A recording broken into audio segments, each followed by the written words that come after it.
David Cameron, let down by Theresa May, says former PM aide. Former PM David Cameron felt badly let down by Theresa May during the EU referendum campaign. His former Director of Communications has said. Sir Craig Oliver, a former key aide to Mr. Cameron, said the then Home Secretary failed to back the Remain campaign 13 times and was regarded by some as an enemy agent.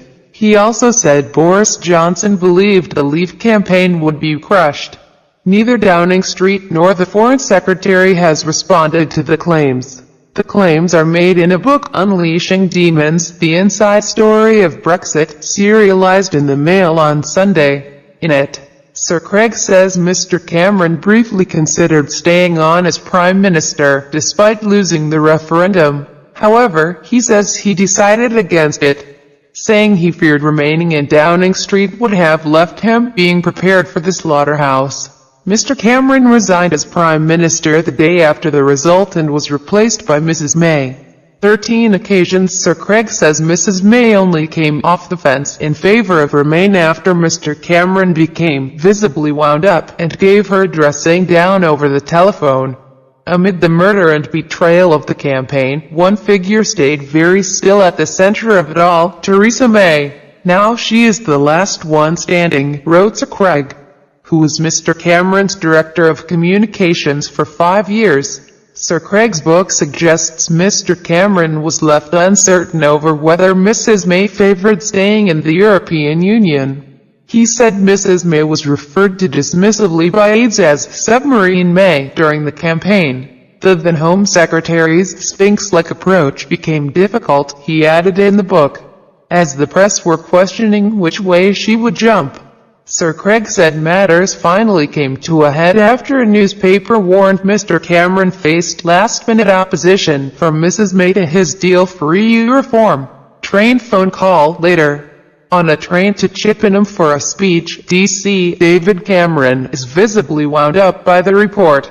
Suddenly he picks up his mobile and calls May, asking her to make clear we have been victorious in our plan to crack down on swindlers and fiddlers attempting to come into the UK, he wrote.